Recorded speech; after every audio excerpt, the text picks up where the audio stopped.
Good afternoon, friends. Today we are going to learn about the relation between group velocity and phase velocity.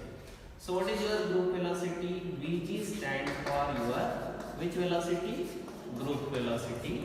Okay. And what is the relation for group velocity? D omega by dk. And what is Vp?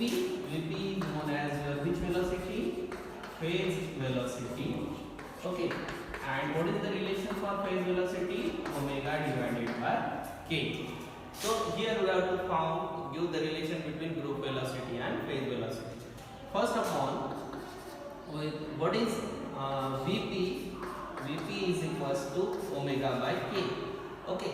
So from this equation, you can write omega is equals to the Vp into k, where omega is your angular frequency, k is your propagation constant, and Vp is your phase velocity. So this is your omega. So if you differentiate this equation above equation, okay, what will you get? This equation will be d omega is equals to the, if you differentiate with respect to k, d omega is equals to Vp into the differentiation of k will be 1, and next this will be k into the dVp divided by dk. Okay, so this will give you the expression for d omega is equals to Vp plus k into the dVp divided by dk.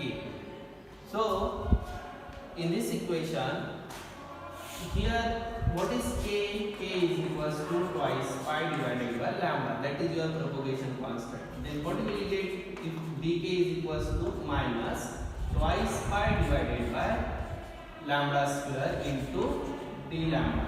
So if you differentiate 1 upon lambda, lambda will be lambda raised to the power minus 1. So what is the differentiation? What is the differentiation of d dx of x raised to the power n and x raised to the power n minus 1. So similarly here lambda raised to the power minus 1 come to the outside, minus 1 will be minus 1 will be minus 2. When it comes to the denominator, it will be lambda square into d lambda. So if you differentiate this k, we will get dk is equals to minus twice pi divided by lambda square. If you substitute this k and dk in this equation, we will get d omega is equals to the Vp, k will be your, this will be the minus sign because twice pi by lambda, this dk will be minus there. So this will be minus twice pi divided by lambda. This will be k is equals to twice pi by lambda del Vp divided by dk is equals to your minus twice pi divided by lambda square into d lambda. So what we will get, dw is equals to the Vp plus twice pi divided by lambda del Vp minus twice pi by lambda square into d lambda. Now solve this equation, we will get d omega is equals to the Vp plus, here will be the minus sign due to this minus, this twice pi get cancelled, okay, and this term is your lambda, and this lambda square will get cancelled. So what will remain is lambda into the del Vp divided by d lambda. Okay, so if you will differentiate this equation with respect to the key, so k, so this side is also d omega by dk, this is also d omega by dk, differentiating with respect to here, differentiating with respect to the k. So this will be the expression for d omega by dk. So d omega by dk is known as your which velocity? Group velocity. So that is group velocity is equals to Vp minus lambda into the del Vp divided by d lambda. So this is the relation between the group velocity and the phase velocity. So let's learn once again. So what is your group velocity? Group velocity is a d omega by dk. So first upon start with which velocity? Phase velocity. What is phase velocity? Vp is equal to omega by k. Then what is omega? Omega is equal to Vp into k. Differentiate this equation with respect to the k. So d omega by dk is equals to, this is the a into b. First term and second term. First term differentiation of k, dk by dt means 1, plus take second term and differentiation of first term, del Vp divided by dk. If you solve this equation, d omega by dk is equals to Vp plus, here it is k. What is the value of k? Twice pi by lambda del Vp, and if you substitute the value of k, this will be minus twice pi lambda square into d lambda.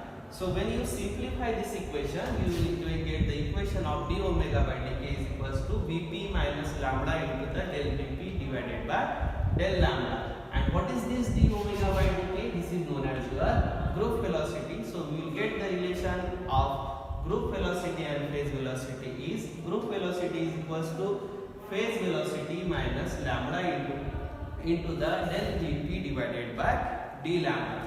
Now we will learn from this equation, or what this equation gives to us is that it gives the relation about the anomalous dispersion, normal dispersion, and if there is a no dispersion. So what is the relation between group velocity and phase velocity? Group velocity is equals to phase velocity minus lambda into the del Vp divided by d lambda. So here this del Vp divided by d lambda, it gives you the three conditions. So first is that in case of normal dispersion, this value del Vp divided by d lambda, this value is positive, okay, and this value is not equals to 0. So what is this? There is a change in phase velocity with respect to the wavelength, that is the dispersion. Dispersion means when one velocity of light pass through any medium, it will get distributed into the different wavelength due to the change in velocity. So change in phase velocity with respect to the wavelength. Okay, so this is known as your normal dispersion. If this quantity is positive, so this quantity will be positive, and what is group velocity? Group velocity will be that phase velocity minus something. Okay, this quantity will get minus from phase velocity, then we will get the group velocity. So which velocity is maximum? So group velocity is less than phase velocity, or phase velocity is greater than group velocity in case of which dispersion? Normal dispersion. Okay, if this del Vp divided by d lambda is equals to 0, so means there is a no dispersion. So if this ratio is 0, then this quantity will be 0. 0 multiplied by anything means 0. So here group velocity and phase velocity both are equal. And in third case, that is known as the anomalous dispersion. Generally this dispersion do not occur, and that's why it is known as your anomalous dispersion. If change in phase velocity with respect to the wavelength, this quantity is negative. If this quantity is negative, this negative will get positive, and your group velocity will be greater than phase velocity. But this phenomena does not happen in nature. So hence it is known as your anomalous dispersion. But important is this: normal dispersion. In case of normal dispersion, which velocity is greater? Phase velocity is greater than group velocity. And if there is a no dispersion, then these two velocities, group velocity and phase velocity, both are same. And what is the relation between group velocity and phase velocity? Group velocity is equals to phase velocity minus lambda into the change in phase velocity with respect to the wavelength. So this is all about your group velocity and phase velocity, and in next lecture we are going to learn about the Heisenberg uncertainty principle. Okay, thank you.